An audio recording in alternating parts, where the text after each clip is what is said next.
We should be learning from what the Ukrainians have done, which is nothing short of spectacular, and on a scale that is way, way beyond what we're doing. When I was last there about 4 or 5 weeks ago, they told me that they will all together, all the companies, produce about 7 million drones this year. I think we'll produce 4 or maybe 500,000.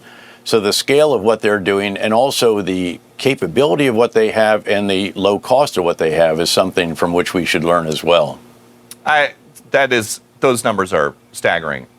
Something else. I think it's pathetic that we have to reverse engineer a drone from Iran, of all places. It's not a backwater country. Of course, they have very advanced shit, but really, of all the things we've managed to create, putting a man on the moon, essentially, this fucking rocket technology that we have, we had to reverse engineer a cheap drone. We couldn't come up with some fiberglass and a dumb munition and guided it with fucking GPS. Like, we really couldn't do that. That's so stupid. We know that there is a... even say that out loud, a military with a $1 trillion budget, we had to reverse engineer. We created our own drones by reverse engineering Iran's Shahed drones. We call it Lucas, and we're going to use them now. Why don't we have drone swarms already? Why don't we have a blanket like digital web in the sky of drones with surveillance drones, kamikaze drones, blanketing the skies in drones? $1.5 trillion budget increase for the military is what they're asking for. We don't have drone tech like this? We have to reverse engineer? What kind of shit is that? They're acting like it's fucking UFOs or something. The campaign in the sky. There could also... What are you taxing me for, bro? What are we getting taxed for? So we have to reverse engineer other countries we're currently bombing tech that are so far below us? So where is the $1 trillion gone? We're supposed to have fully autonomous, undetectable, can fly for fucking years in the sky, incredible ordnance that can explode with so much force for the small amount of space it takes. That's what we're paying the $1 trillion for. Of course we don't. We have reverse engineered drones called Lucas. So you're fucking funneling my money into what, a black hole? What is this corruption? Where's all this money? Oh yeah, you haven't passed an audit in like 8 fucking years? The boots on the ground though in Iran, according to President Trump aboard Air Force One last night. That's some crazy shit. Could there be? Possibly, for very good reason. Have to be very good reason. And I would say if we ever did that, they would be so decimated that they wouldn't be able to Guys, just imagine that for a second. There's some new reporting this morning, various outlets. You're getting taxed to death. Your cost of living is going up. You can't afford a house. You're supposed to pay because we need to be safe. America's got enemies. We have technology that you could never dream of. The stuff the military has is so many generations ahead. We have to reverse engineer a fucking dumb drone. A dumb drone worth $35,000 in order to make our own. We didn't have piles of these. After years of war in Ukraine, 3-4 years in Ukraine, we didn't have a pile of fucking autonomous drones. We didn't learn from what was going on in Ukraine and all the interceptors we were essentially burning there too. Where is all our money going? What is the military industrial complex even doing? Where's the big kabooms? Where's all the bombs? Where is all of this? This is $1 trillion a year they're asking for. We should be blanketing the skies, dude, like it's Persia and shit. Versus the 300, the sky turns black with arrows. That's what we should be doing. The sky should be black with it should be humming like a fucking hornet's nest in your ear. Buzz, buzz, just infinite drones landing upon you, destroying everything. We have to reverse engineer their technology. Does that sound fucking insane to anybody else? That the president is talking about maybe going in and securing some of the uranium facilities that are possibly unsecured. What do you think? Should the president put boots on the ground in Iran? Well, what I do think is that he shouldn't rule them out, and I think he's been correct in doing that. I think that previous presidents have prematurely ruled out various options that we should have kept alive, at least in the mind of the enemy. I think he'll be very, very careful in making that decision and carrying out whatever might be done. It's possible you could have some sneakers on the ground, some of the individuals from my organization perhaps helping some of the opposition elements, maybe some very special Sorry, bro, the Dow is not at 50 anymore, so can't use that one. The Dow is no longer at 50. That excuse doesn't work for them. operations forces members or something, but they're not going to be on the front lines. They'll be the advise, insist, and enable elements. There's been talk of actually seizing Karg Island, which is the big oil export location. It's just offshore, well up into the Gulf. And then again, the report that you mentioned about going in to secure the uranium. I suspect. See, look at that. Trump weighs deploying ground troops to Iran. Give me my fucking apology letter now. I will wait just like this, calmly. Where's my shit? Looking in the mail, waiting through the glass windows, everything, just like I'm pulling apart. Everyone that told me he's an idiot. Talk about women. He's an idiot. He doesn't know what he's talking about. This guy's just running his mouth. Geopolitics is too much for him. Bruh. Yeah, that's what it feels like. Just right. Just every point.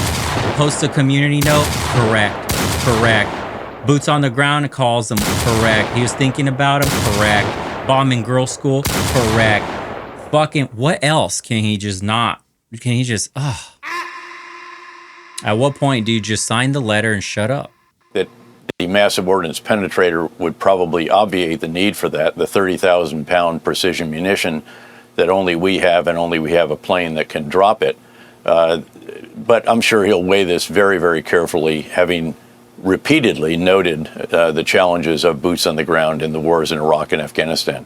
And it sounds like so far, according to the president, the top two tiers of the Iranian leaders have been totally wiped out. Now there are many Iranian command posts spread out all over the country. The Wall Street Journal calls it a mosaic. This is part of their piece. It says, the plan includes implementing a so-called mosaic defense, a decentralized approach that allows individual commanders the autonomy to keep up the fight if cut off from their superiors. You have studied wars in the Middle East for a long time. Can this kind of a mosaic defense that the Iranians are doing actually hold up? Oh, it can, absolutely. You're talking about a regime force in total. So you're talking about the Revolutionary Guards Corps, the regime force, the besieged militia, the pipe. That is so important. I want this guy, this is Petraeus, right? Guys, listen. You're not listening. You see how these get buried in the news of Iran responds after reports surface of partnering with Russia. You're not listening. The mosaic defense is just decentralized defense, decentralized command that we've been talking about. Listen to what he said. Can it hold up? That the Iranians are doing actually hold up? Oh, it can, absolutely. You're talking about a regime force in total. So you're talking about the Revolutionary Guards Corps, the regime force, the besieged militia, the pipe swingers killing people on the streets during demonstrations, national police, the regular Army, Navy, Air Force, Marine. This is 1 million men under arms who have shown a willingness to kill their own citizens in the tens of thousands. Bruh. You think this is going to end in 2 fucking weeks now?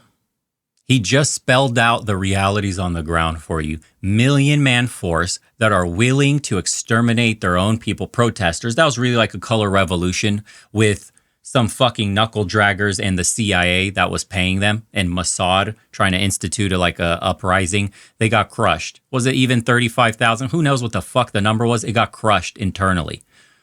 1 million man force who just successfully transferred power to the guy that was already in power, running things for his father, that just got martyred by the United States.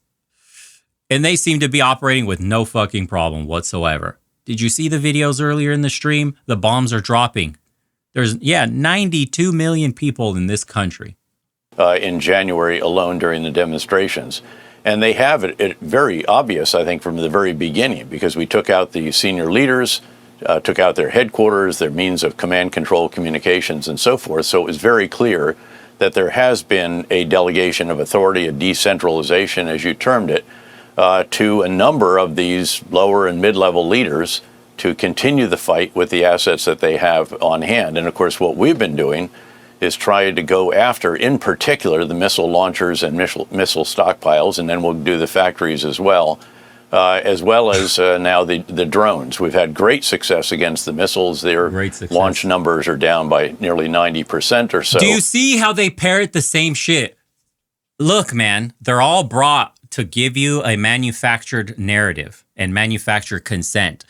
You just told us they had 1 million men on the ground, and then the parroting. He has nothing else to say, so then it starts. And we have degraded the launch platforms, their capabilities by 90%. So what the fuck are we watching then from videos on the ground?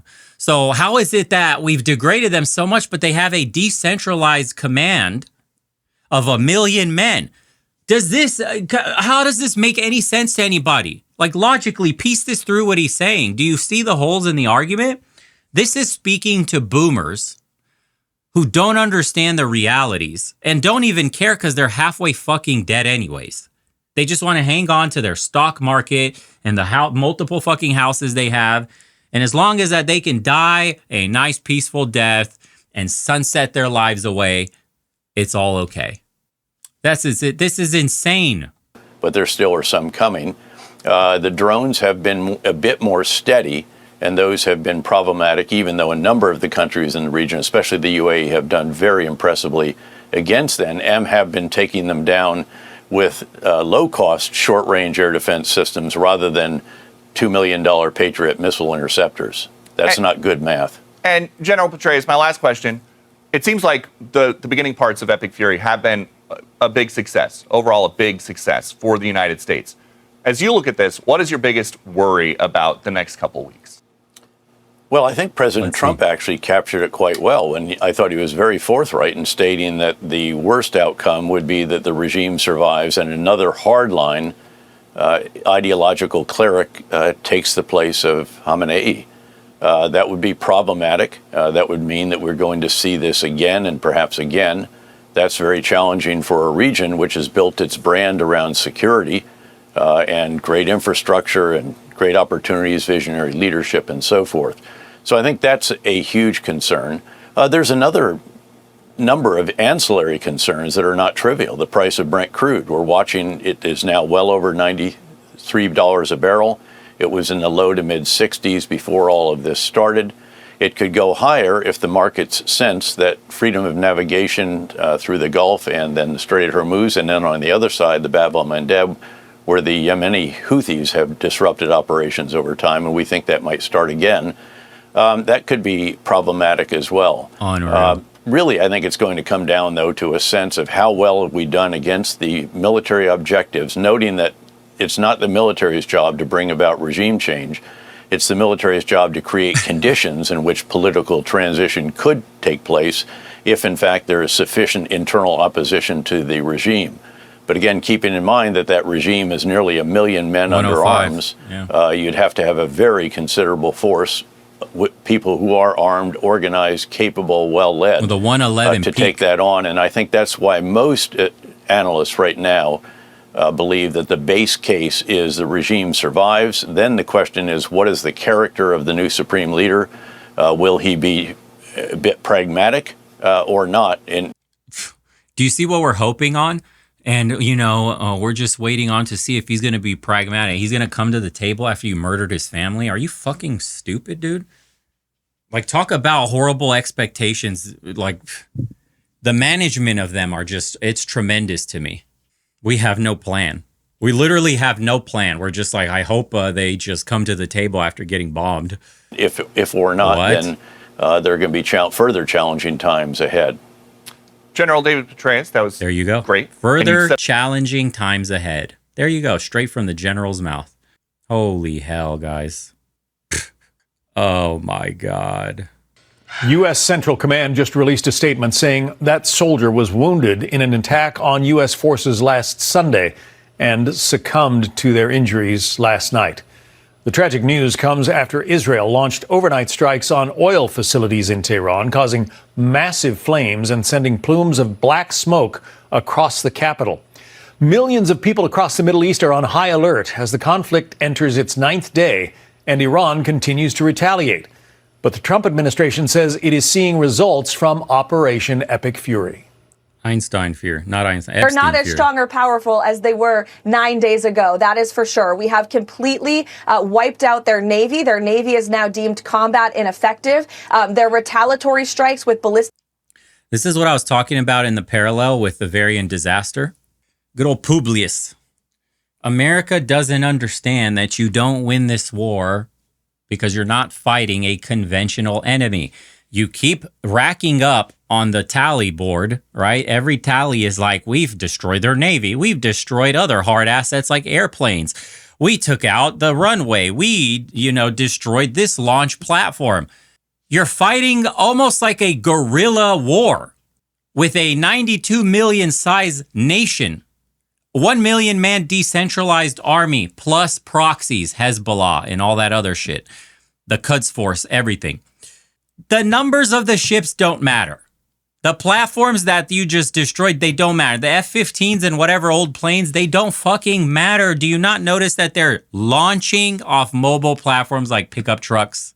They're launching from box trucks. They're launching these mobile platforms because they're hard to kill. They're easy to create, and they do maximum damage. They've saturated the skies. The interceptors are gone. We don't have any more interceptors. We used more in like 24 hours in the first week or so than in 5 years of like production. Simply tallying up conventional losses mean nothing to a nation that's okay disrupting the global markets by bombing all its oil-producing, energy-producing nations. LNG is skyrocketing. Brent crude is skyrocketing. They're okay with this guerrilla tactic of destroy the world economy as long as you keep attacking us. That's it. But the American forces in the media are trying to sell this to Americans like, listen, you guys, we keep destroying all their fucking ships. Their shipyards are gone. We've destroyed their command posts and all their other military bases. It doesn't matter. It doesn't matter. It means nothing. The IRGC is functioning. They've transferred power in government. They're still functioning. Oh, but we've destroyed these helicopters. They don't care. They're producing all their bombs and all their drones underground, hundreds of them at a time. If they survive for another 2 weeks, what the fuck is the price of oil going to be? And everybody's going to be looking at America. Do you think there won't be any diplomatic pressure on America from all the Gulf states that are losing a ton of money, from all of Europe that's going to enter a recession because they're already in like a recession because of Russia? They got cut off from Russia. We clipped the Nord Stream pipeline from right under their noses. We did that to our own allies. What do you think happens when everybody, all of America's allies, are looking at America at the round table and going, hey, bro, you tried? It's now 4 weeks in, 5 weeks in, a month in, 6 months in. Don't know how long it is, but everybody's going to sit down and go, hey, bro, you're going to fucking end this now, or we're all pivoting away from you forever. Our economy is in a recession/depression. All of us in the EU, all of us in the Gulf states, China, everybody else, all the non-producers are going to pressure America all at once. You're going to have to fucking end this today because we don't have another day to survive off this fucking energy crisis. This is how America will fold. It's like a mutiny. The empire is going to be ripped apart because of this. And people don't see that long term. Like, this is the plan Iran has. That's the only plan. That's the way Iran wins. It's asymmetric warfare. You think they were going to sink our carriers and that they're going to destroy all our military bases and who gives a fuck? Yes, they hit some radar installations that make their asymmetric warfare more, effective. They're not going to be able to take out our super carriers, and if they do, that's a big win for them. You got it, yeah. So the asymmetric warfare thing, again, the longer this drags on, the better Iran's positioning is, the more leverage they gain. We're on the clock. It's not them. We're on the clock, which is why we're escalating so quickly. And we went from 1 week saying no boots on the ground, we've decapitated their government, we're winning, we've won, they're nothing, to like inside of 2 weeks, we're going to have to bomb the absolute dog shit out of them, straight submission, no holds bar, and boots on the ground, and 82nd Airborne is prepping, and a third carrier showing up. Do you see how quick it's escalating and why it has to escalate so quickly? We're on the clock. They're not, dude. They're cool. Home field advantage. They're sitting up in the mountains, creating a bunch of shit. All these drones, all these ballistic missiles. They're being supplied with targeting data by Russia, material probably by China, and they're cool with waiting out and bleeding us dry. Now, the only thing that's interesting here on the back end is what is Iran and China and Russia talking, back channeling. China really needs energy. China doesn't have a lot of reserves. They've already stopped exporting diesel and some other things that they're exporting. China will come to the table in discussions with America and probably say this. This is probably what they're going to use as the leverage, the gallium and the other rare earth metals and everything else, that the refining of them, that China is like 90% of the world market. They're going to use that against us. Hey, bro, if we're about to enter a recession because your stupid fucking war, or a depression because you crushed the energy markets, we are barring you from all heavy metals, all rare earth metals. We're going to fucking crush your industry. You will not produce any of the weapons that you're going to use for war against Iran. So we better come to an exchange here, a deal where either you give us fucking energy directly, or our ships pass through the strait uninhibited, unmolested by any U.S. Navy, or you're going to fucking suffer on the material end of this. That's their play. And that's what they're about to start discussing. That's the next development to watch in the next week or two. Missiles has decreased 90%. And as their attacks are decreasing, the power and prowess of the U.S. military is increasing. And so we are going to continue to completely obliterate the rogue Iranian regime and ensure that they can never possess a nuclear weapon. It's not a rogue. It's not rogue. This was posted 28 minutes ago. Look at the shit they're parroting. It's old news. It's not rogue. They've officially picked a new successor. It is the official government. There is no rogue government, you fucking moron. White House correspondent $5. Fuck you, Bo. You're going to war with us. Sorry, I'm snitching if you try and get out of it. I can't. My leg's broken. I can't go. Sorry. I'm unk anyways. I'm actually not old enough for the draft, or too old. I'm 36, so unk can't get sent to war. You fuckers will, though. You're first up. You ready to die for Israel? Aisha Husney is live in Doral, Florida, where the president is spending the weekend. Aisha. What's the cutoff, 35? Hi there, John. Well, getting some more details about this service member, the seventh now to be killed in the middle of these attacks. And our Jen Griffin is reporting tonight that that service member, wounded, was actually being prepared to being transferred to our U.S. military hospital in Germany when that service member succumbed to their wounds and injuries. This is At what point do they start pulling? So say first round draftees are 18 to 26. At what round do you start pulling from your 36? When does 27 through 37 start to get pulled? 37 is the cutoff? I don't know. If things, obviously we're not in a world war where we're going to start pulling into our older population, but third round? Once 20% die, that's fucking horrific. Yeah. In Ukraine, they were pulling 60-year-olds. They were running out of manpower. That's why. We're never going to run out of manpower. I mean, I'm not going to say never, but we're not in that kind of war anyways. But can you imagine how disastrous like that is hell on earth, where we have to start pulling in 60-year-old men from the United States? Like, can you imagine what kind of fucking war that would be? That's just like catastrophic shit. That's what Ukraine's going into. That's crazy. Statement from CENTCOM just posted on X. They write that the service member was seriously wounded at the scene of an attack on U.S. troops in the Kingdom of Saudi Arabia on March 1st. Right? Yeah, send the prisoners. That's what they should do. Fuck the draft, bro. Send everybody in jail. That could be your second chance. If you survive, you do good. Send all the people in jail. Everybody, all the fucking criminals, right? Send them all the degenerates, all the blue hairs, all the feminazis, all the warmongers, everybody that's for the war, send them first and their kids. Send them first. Let those so-called patriots, let them go, right? They're going to send us normal people that don't even approve of this shit. Why don't you send the people that voted for this shit? Send those fucks first. Send all these faggots that are coming into our country, waving flags of other nations, hating America. You go, bitch. You go first. These people are out of their fucking minds. Oh, Mexico is so good. You know, all these Hispanics, they love Mexico. Mexico, Cinco de Mayo. Go fuck off straight to Iran then. Earn your place here. You love Mexico so much. Let's see.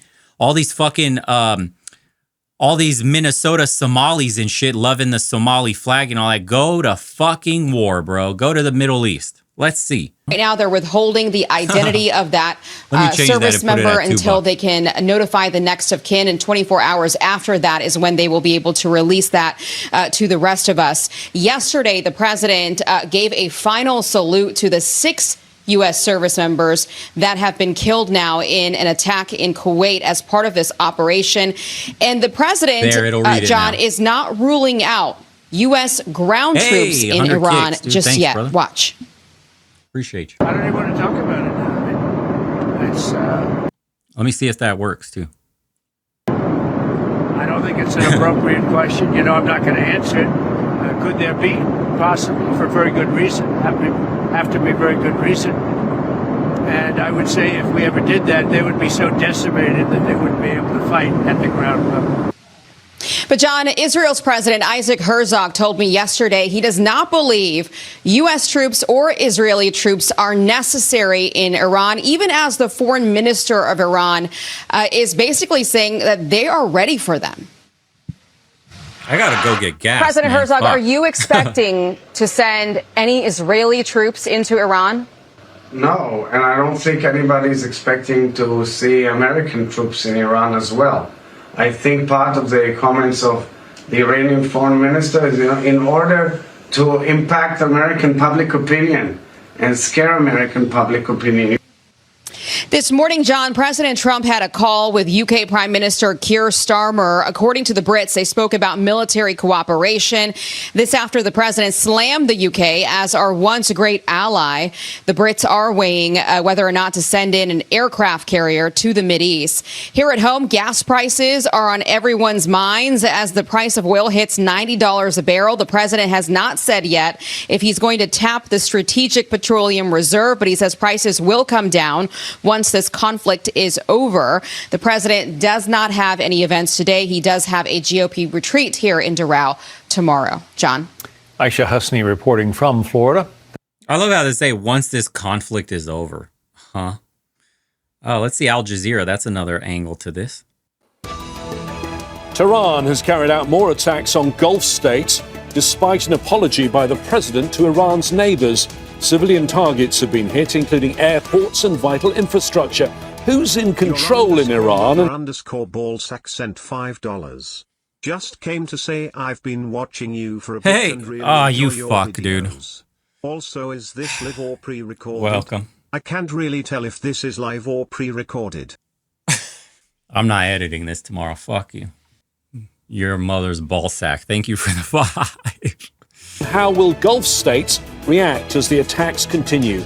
This is Inside Great Story. name. Awesome.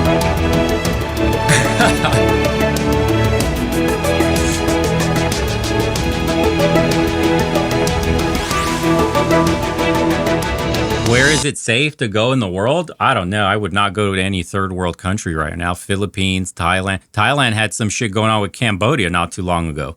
India and Pakistan had some shit popping off. The Middle East is popping off. Ukraine and Russia's right there, and fucking Eastern Europe's popping off. The safest place, ironically, yeah, some random like Australia in the middle of the bush, or America in the middle and deep in the heart of America.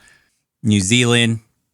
Where? South America, probably. Go get you some nice honeys in Uruguay, or, Argentina's nice. I don't think those places will have shit going on. They don't really have any issues with like cartels and fucking wars. Mexico is like having some cartel shootouts going on and shit against the government. Yeah, there not many places. Micronesia's looking good. Look, dude, the Pacific Islands and shit like that would be tight, but fuck hurricanes. Or I guess, what do they call them there? It's not hurricanes on that side of the world. It's what do they call them? What's their word for them? Cyclones? Typhoons. Typhoons, yeah. This motherfucker said monsoon. Monsoon.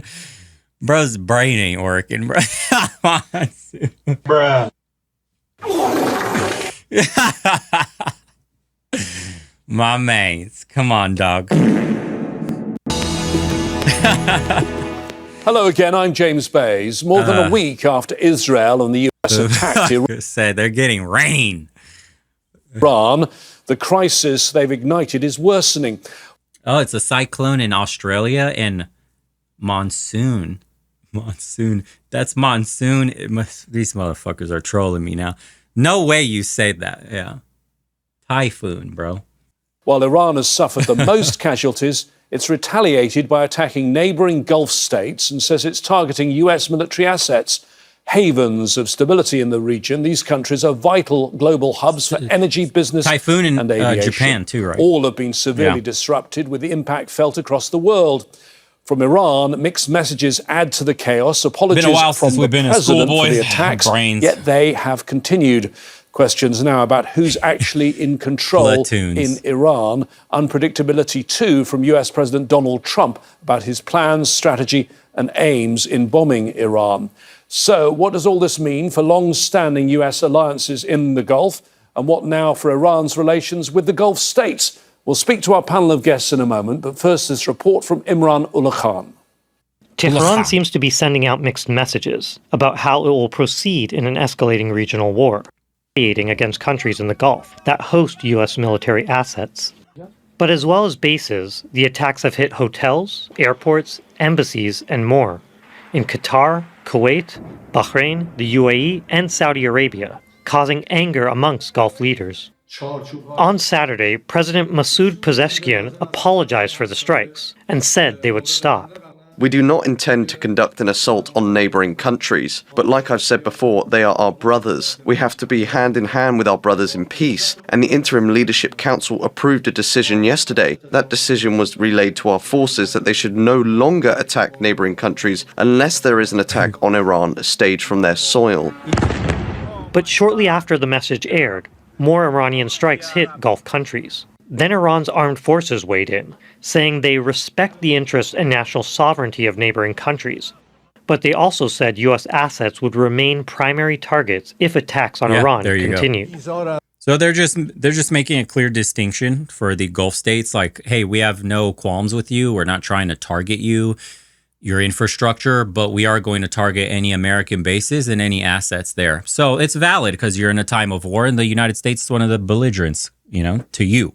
So of course it makes sense. That's just clarifying, like, we're not looking to go after your infrastructure, of course, unless you go after ours, which the UAE reported that they went after a desalination plant. So that might change the calculation dramatically there. But it's just a clarification. We have no intention of taking over your country, invading, or any civilian casualties or targeting of civilian infrastructure. It's just strictly military bases.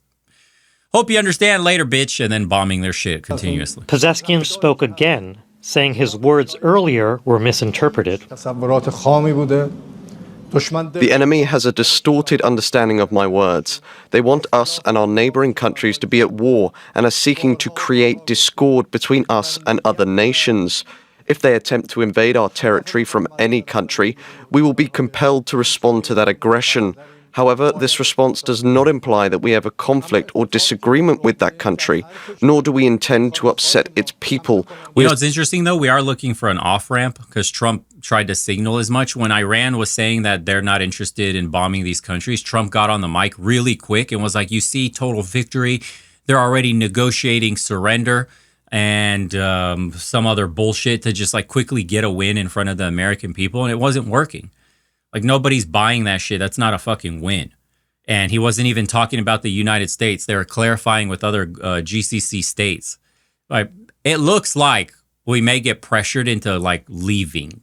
If that makes any sense in your mind and why that would happen, it's exactly the economic pressure I spoke about. So imagine everybody piling onto America and just saying, listen, you can't sustain this. Even if you win, we're taking too much damage. Allies are going to call for a ceasefire agreement. We're going to come out of this saying, hey, we decapitated their government. We got a regime change. We've degraded their ability to strike at the heart of America and our allies in the region. Yada, yada, yada. And then through economic pressure and coercion, we're going to walk out of there and go, hey, we have total victory. We have won. I think this is a very likely scenario. It depends now. What the fuck does Israel have on Trump? Like the blackmail, the information, what is it behind the scenes that this dude's willing to just torpedo his entire legacy in the United States? I don't know. Whatever that is, it depends what's more powerful. The call from all the allies or whatever the fuck Israel's got. I don't understand that. That's like, thank you, brother, for subscribing. That's essentially on the back end what's being like the two, I would say, conflicting pieces of opinion in the background that are like butting heads right now. That it has to be that. Whatever that leverage is, though, at one point, which one becomes more painful clearly than the other one? So how long? How much longer until we find out? Hopefully. Hopefully the answer is we just tuck our tail and just walk the fuck back and claim victory. Everything goes back to normal. If not, we're in for a protracted engagement, boots on the ground, nuclear sable rattling, and all this other shit. Extension of like a depression, a superpowered recession globally because of the energy markets. It'll turn to shit and we don't win. Like no civilian in any country, the populace wins anywhere. And this will completely probably destroy the Republican Party. For sure. Midterms, they're fucking done, man. And this Vance being tied at the hip with this administration and Rubio, I mean, this is going to be a giant stain on 2028 for the Republicans. Like, you brought us into war, guys, and you want for us to vote you in again? You can't even promise to stay out of wars. You literally ran on no new wars, guys. You ran on no new wars. This is the no new wars president like 4 months ago. Trump went up on a podium and was like, I have stopped 7 to 8 wars. If you would have voted Democrats, we would have had 7 to 8 wars. I stopped 7 to 8 wars. What are we doing right now then? Simply forced to act in defense. The more pressure they exert on us, the stronger our response will be. The attacks are having a global impact, too. Energy supplies to countries worldwide have been hit, with refineries and plants attacked and tankers unable to sail through the Persian Gulf. Flights have been severely disrupted, with Dubai, Abu Dhabi, and Doha vital aviation hubs, all having a serious impact not just on the region, but being felt across the world. Imran Allah Khan, Al Jazeera, for Inside Story. Well, to discuss all of this further, we have an eminent panel of guests joining us for today's Inside Story. So, in the United States, in Virginia, John Brennan, former director of the Central Intelligence Agency CIA under the director, Obama bro. What is he administration. Gonna say? In Kuwait City, Bader Al-Saif, a professor at Kuwait University and fellow at Chatham House, specialising in Middle East history and politics. And also joining us from Virginia, Trita Parsi, Executive Vice President of the Quincy Institute for Responsible Statecraft. Thank you, all three of you, for joining us. Let me start with you, John Brennan, former director of the CIA. So you've been at the very top of US decision-making, a member of the cabinet. So you're saying you're all for the war, you're not a U.S. citizen, but the Iranian dictators need this? Whether you're for the war or not, it doesn't matter. As I heard a comment earlier just now, I read it. What if he gets what he wants, like Trump? If he gets everything he wants? The problem is he's not, though. That's the issue, is he said 4 days, decapitated the regime. That didn't work out. Now it's stretched 5-6 weeks. Now we're talking about invading Karg Island and boots on the ground in a third super carrier. It's spiraling out of control. We're not getting what we want. And the cost may be too high to get what we want. And Americans don't have the stomach for it. And the whole world might pay for Israel's ambitions in the Middle East. So what is that going to do? You got to think of this long term. Like, how much does this damage our credibility with our allies and our standing and our ability to be the world hegemon after this? Like I said, Pyrrhic victory. If this becomes a Pyrrhic victory, it's the end of the American empire. Was it worth it? Was it worth it? And with America gone, I don't know what country you live in, but who is the major regional power there? Is it Russia or China? And what if they move into that sphere of influence and now you're going to take orders from them, one of them? How are you going to like that? China then. So you've already been abandoned by the UK, right? The Commonwealth is dead. So you're going to be at the mercy of China in the Pacific. Remember, once America loses the world hegemon status, it has to pull its bases back in its commitments. You're not going to be an important partner for the United States. And China will increasingly own more and more of your economy. How fucked is that? Let me ask your assessment, big picture assessment of where we are over a week into the war. Would you say you are more worried about where this is going than you were when it started a week ago? Well, I think I'm as worried about where this conflict is going. The attacks over the past week certainly have expanded now and are bringing in some civilian infrastructure in Iran.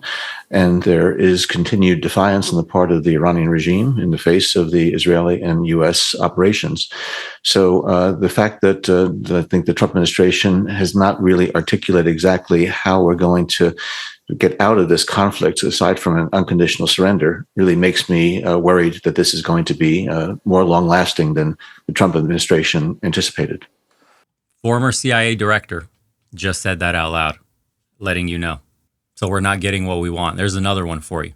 Bada, let me ask you about how the Gulf countries are coping. Clearly, we've got to remember that the worst situation is for the poor civilians in Iran and also in Lebanon. But with the exception perhaps of Kuwait, which had an invasion by Saddam Hussein, most of the countries in the Gulf have not ever experienced anything like this. How would you say the Gulf is coping at this stage? This is an unnecessary war. And I think it starts with the mindset that the Gulf has always exhibited all along, prior to the war and even prior to the June 2025 war. This is unnecessary. We could have averted it, and there is a way forward for a peaceful resolution. The Gulf states have assembled the best defense mechanisms. They're defending themselves on their own. The U.S. bases that are there for sharing, training, capacity building, and they only started in there, James, when my country was invaded. By the way, Big Red, I just made you a VIP also. Some of you guys have that OG marker or VIP marker on your stuff. I don't know how Cam activated his. You have to turn that on. You have to turn on your, what is that? What do you call those? Avatars? Medals? Whatever the fuck. Back in 1990-91. Those bases did not exist before that, nor are they there now to do anything. I do miss Romania because family. I'll visit in the summer. Of course, when it's too hot in Phoenix, I'll go jump back and forth. Because summer Europe's amazing. Summer Southwest America sucks ass. And badges, yeah, it's under badges. You could turn them on. Adam, you have some badges too you need to turn on. Oh, you did. There you go. Yeah, it's free to turn on the badges, guys. Just turn on your badges and they'll pop up when I hand them out. There you go. And so I'll go back and forth. But America's my home. I've always missed. Look, this is where I'm from. Well, at least it feels like I'm from Romania. But this is where I grew up here as a kid. This is home for me. I know how to deal with the government here. English, my main language now. I've driven across all the United States, and I haven't been to. I think Alaska's the last place I got to go visit, and that's it. But yeah.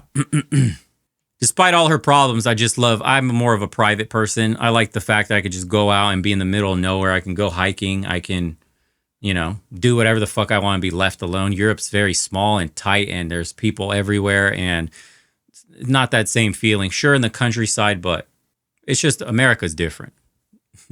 Think towards Iran. This is something that needs to be remembered by the Iranian. Chicks in Europe are way hotter though. That's if you're a single dude, I would have been staying in Europe nonstop.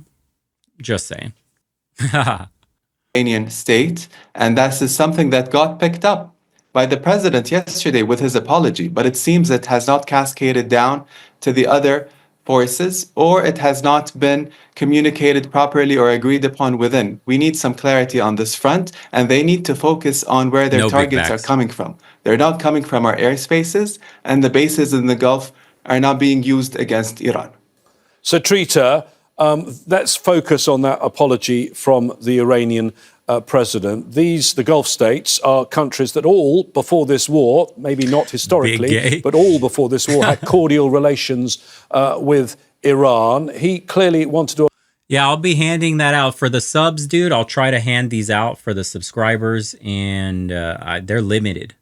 And then the OG guys that are in the private community, I'll try to hand those out to the OG dudes in the private community. But there's like a point function too. So when you're in here and chatting often, I need to turn it on. I don't know how it works just yet, but you accumulate points. I'm assuming you could redeem the points for things. So maybe, I don't know if this is how it works, but I'll try to get it so that when you redeem enough points, you can buy a hat or other stuff, stickers, whatever else is in the store currently. I hope that's how it works. I don't know yet. I haven't activated that feature, but I will soon. So you'll actually get some benefits from being on Kick as opposed to YouTube. Apologize, but if that's how it works, I saw the point function. I'm curious if it could be redeemed in that sense. There was a really confusing message sent out after that, wasn't there? Yes, although I think what happened is a bit different from what your package has presented. Yeah, you have yours active too, Big Red. You just got to turn them on. I don't know how. Somewhere in the settings, if you guys want to help. Spoken to folks on all sides, and I'm getting somewhat of a different picture. There were very, very sensitive negotiations initiated by regional states with Iran for a de-escalatory path. The first step was for the president to come out and give that message, although he kind of messed up the message because he was not supposed to issue an apology. And if you notice, he said that he personally apologizes, not on behalf of the state, and this caused some problem inside of the Iranian state. But other than that, everyone was essentially on the same page that there was a necessary de-escalatory step. The Gulf states, as a result, were then observing to see whether this would then also be implemented by Iran's military. In between, however, and this would take them a few hours, in between, however, Trump issued his Truth Social post that declared victory, humiliated Iran, and even threatened Iran further. On top of that, there was an attack by the United States on Qeshm Island's desalination plant, which was a major escalation. So far, neither the Iranians nor the Israelis had been targeting each other's desalination plants. This then threw everything off, and then you saw massive Iranian retaliation, again, against these GCC states, despite the fact that most of these states, not only before the war, but also during the war, have done quite a lot, if not everything they could, to actually de-escalate this war. But what happened in this specific case, and it is not clear to me whether it was that Trump was deliberately trying to sabotage this, or if the US side actually is in disarray and did not know, and as a result, the president goes on his own, he issues this tweet, the military attacks the desalination plant without necessarily fully understanding what was happening, what was being led by some of the regional states in terms of this de-escalatory negotiations that were taking place. As I understand it, they're still trying at this point, and it's absolutely necessary for this de-escalation to take place. But in this specific case, it seems to have been something in which not everyone was on the same page, and Trump, with his tweet, and then later on with that major escalatory attack, derailed everything.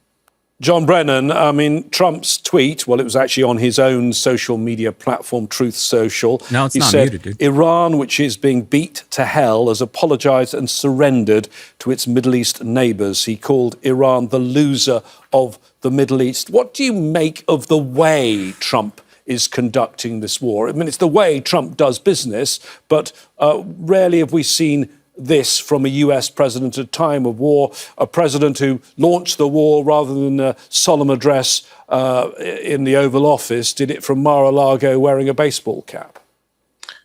Well, we've never seen this behavior from any previous US president. I would say Romania too. I think Romania is more religious than Poland.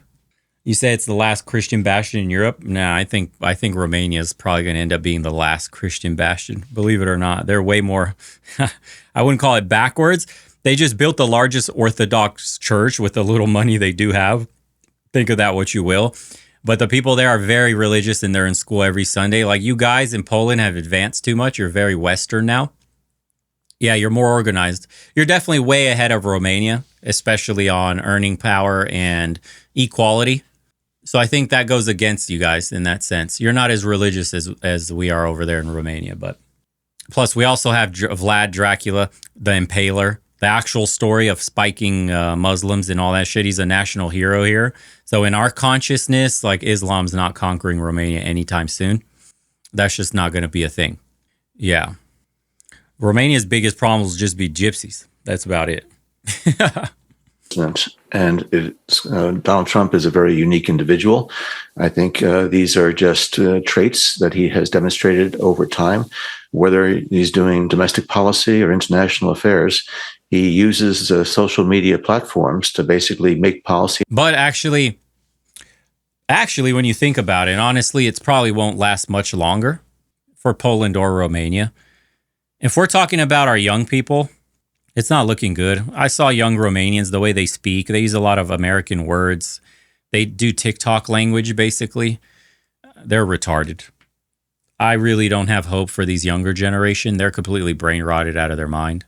So I think even for Eastern Europe or the Balkans, it's over, dude. It's over in probably 20 years. They're going to catch up to the West in first world like living conditions, and the mass migration will come there through all the Western Europeans that are not actually Europeans, but the immigrants that have become citizens of Europe.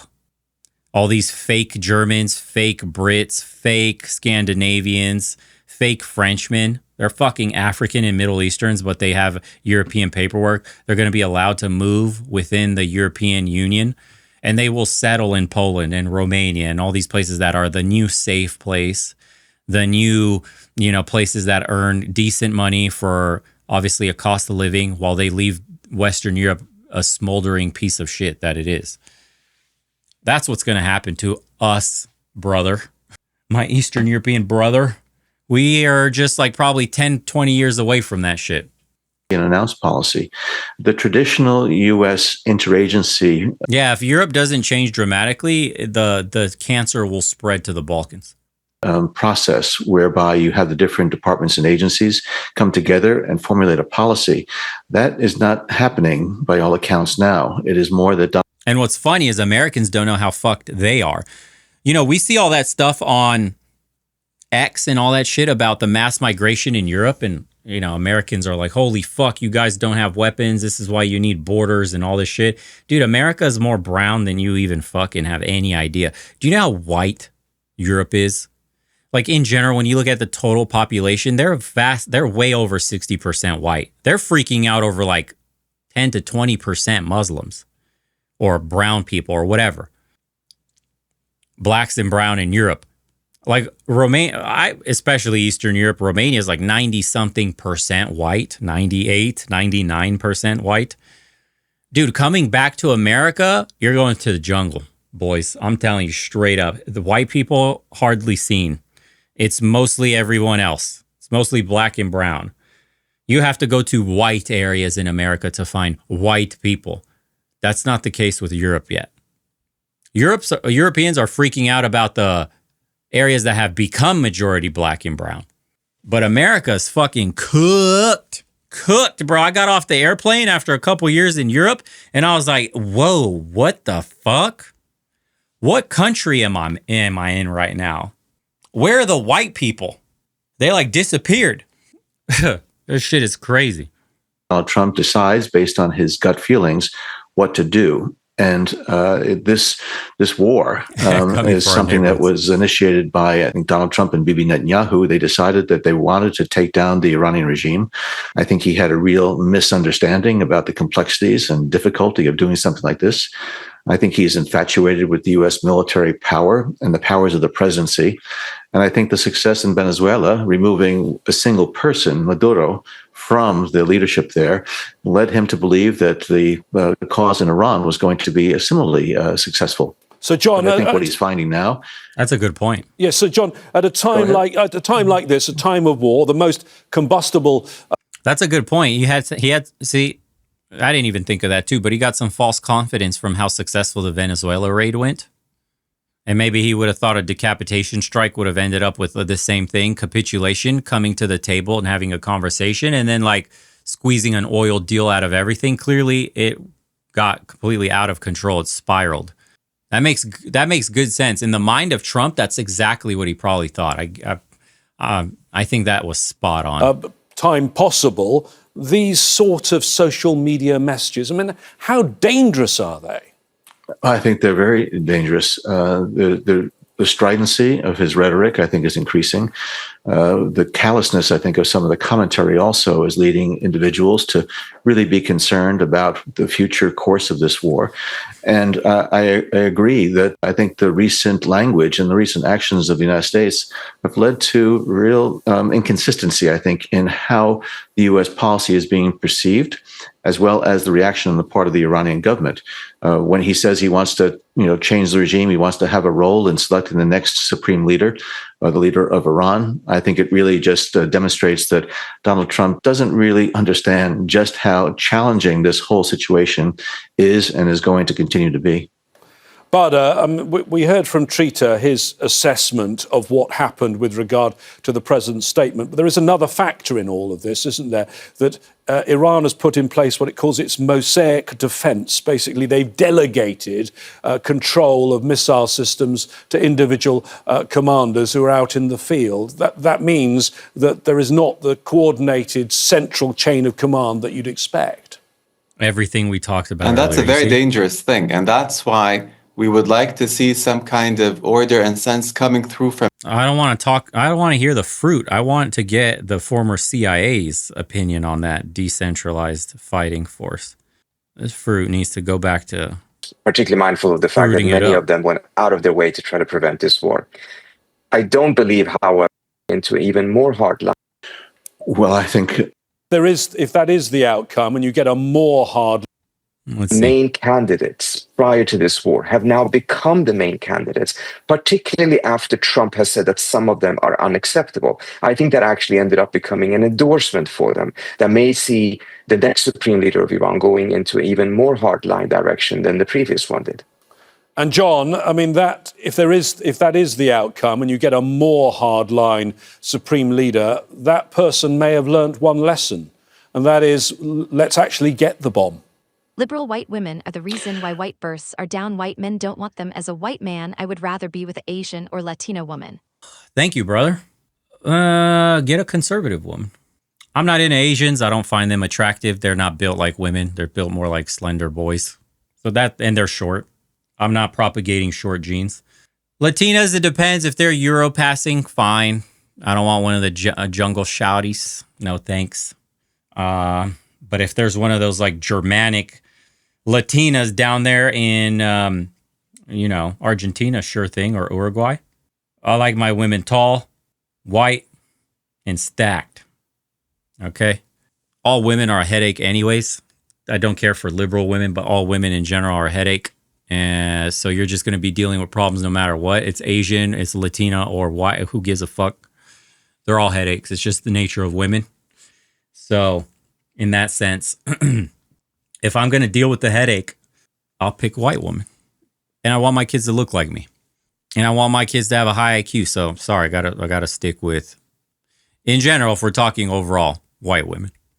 Well, I think Iran is still. So go to the Balkans, bro. Go to Eastern Europe and you'll find that. A long way away from getting. They do have, Asians have a high IQ too. Higher than whites, actually. But the problem is, in Asian culture, if you talk to guys that date Asian women, the problem is they're extremely materialistic and status obsessed. Way worse than the West. Way worse than any liberal woman ever. Asian culture in general, it's like the first question will be, how many assets do you have? Where'd you go to school? What degree do you have?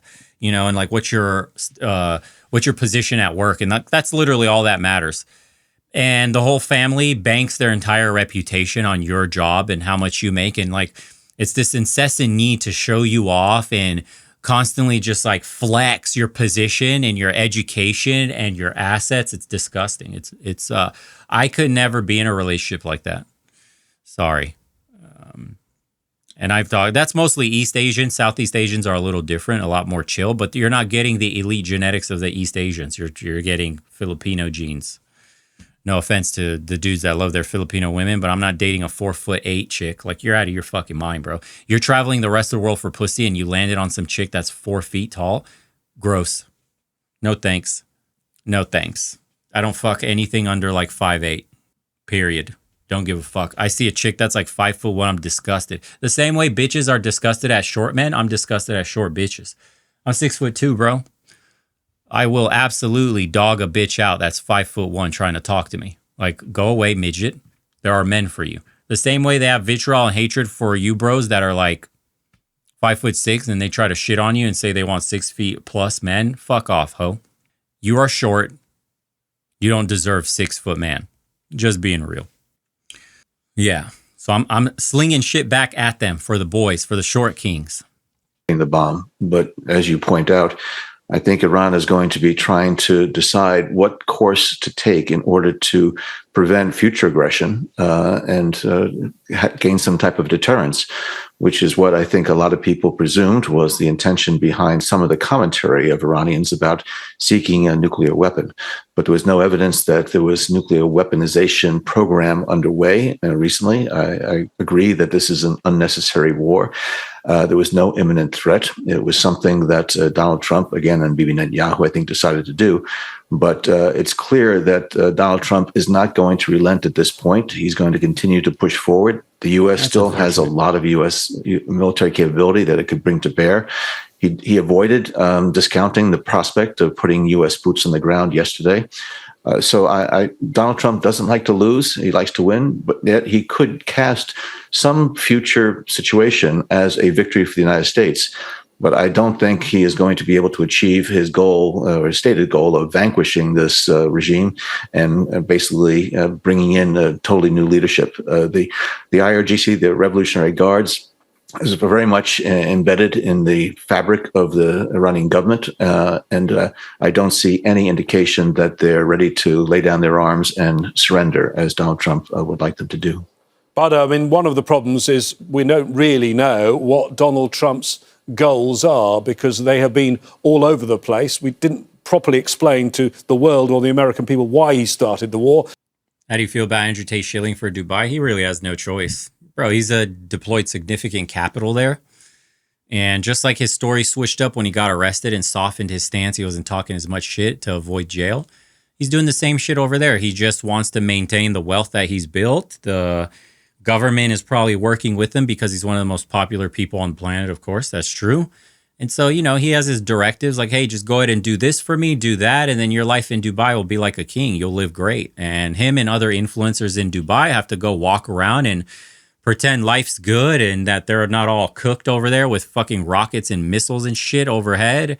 And like, you know, you're in this sand pit next to some sea that makes it humid and also hot as fuck and completely devoid of any life. It's a vapid life out there. It's a fake paradise is the perfect way. It's powered by slaves who, you know, they take their passports and force them to work. The food is all shit. The lifestyle is shit. It's a mirage in the desert. It's just a place to essentially hide your wealth and launder your money.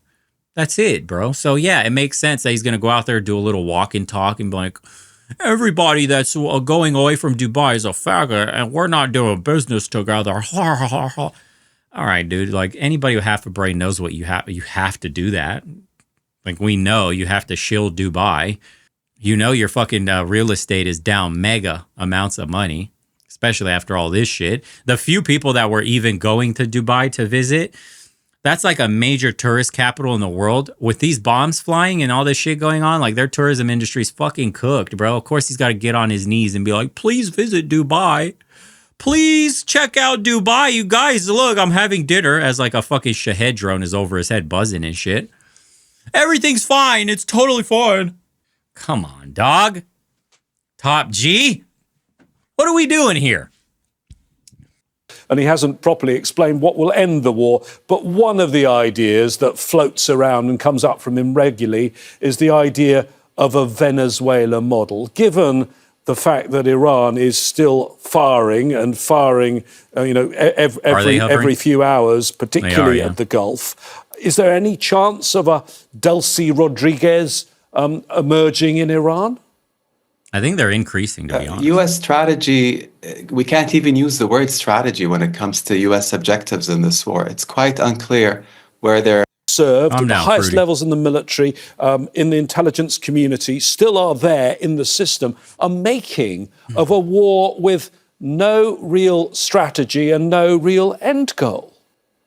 Well, I think a lot of them have the same questions that Badr and Trita had mentioned about the reasons for the war and the future course of this war. But as military and intelligence professionals, when there is an order that comes from the commander-in-chief, they carry it out. But there are questions about whether or not, it is violation of international law.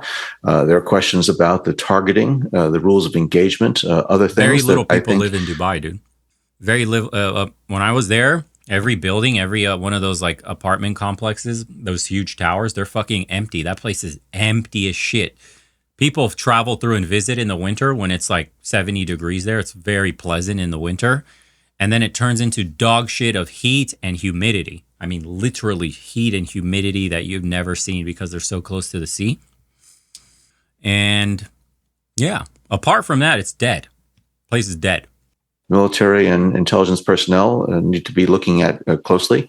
This is... Yeah, the first time I landed there, I landed around, it had to be about like, I don't know, 2 a.m. when I went out in the Dubai Marina. And you know the first thing that happened to me, I kid you not, 2 black prostitutes straight out of Africa not even approached me. They were sitting down at some cafe. And they're like, hey, what are you doing tonight? You want to go up to your room? You fucking what, bitch? I'm still dizzy off the airplane. I barely put my bag down and go walk around the marina because holy shit, this place is cool as far as the city goes. I've never seen it. There's this marina. It's super clean. And black prostitutes from Africa talking about, let's get some food and go up to your room. What are you begging me for food, bitch? What the fuck?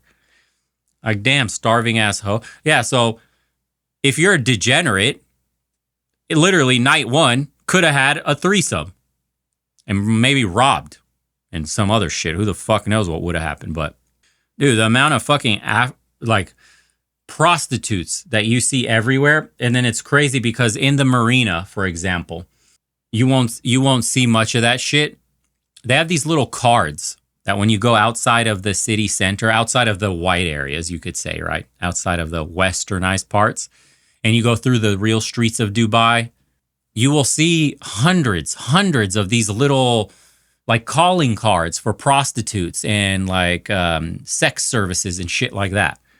You got your Asians, you got your African women, you got your European women. There's like little agencies and shit. And you have a bunch of these little calling cards. Like, you want to fuck this girl? You want to just call this number, and you just have prostitutes that just come to your place. Like, gee, bro, hundreds of them though on the ground. There's like hundreds of these. They look like fucking Pokemon cards and shit. It's like, choose your woman, choose your race, choose your ethnicity. Yeah, it's Muslim.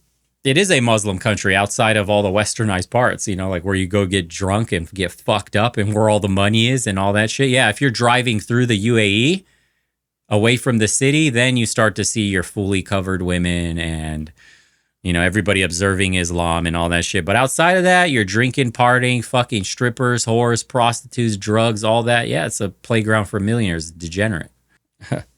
Muslim in the sheets, degenerate in the streets. It's fake, bro. It's the responsibility of the military professionals to prosecute the effort the best they can.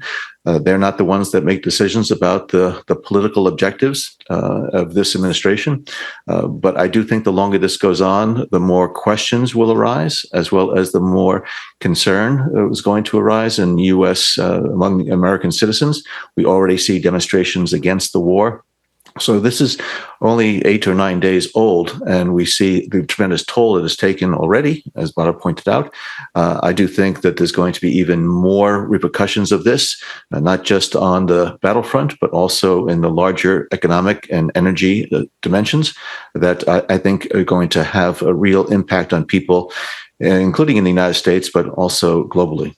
Well, let's talk about those repercussions, particularly economic, Trita. I mean, most of the world in this are watching this as pretty helpless bystanders, but the Gulf states are on the end of these missiles coming from Iran, and clearly they are the economic engine of much of what goes on in the world. So what they say and do is one place where there is leverage, one place where there's potential impact.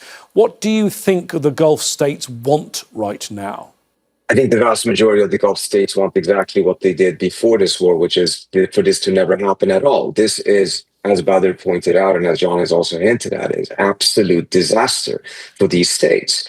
I remember years ago, and GCC... And they want this shit to end so they can start making their oil money again. That's simple.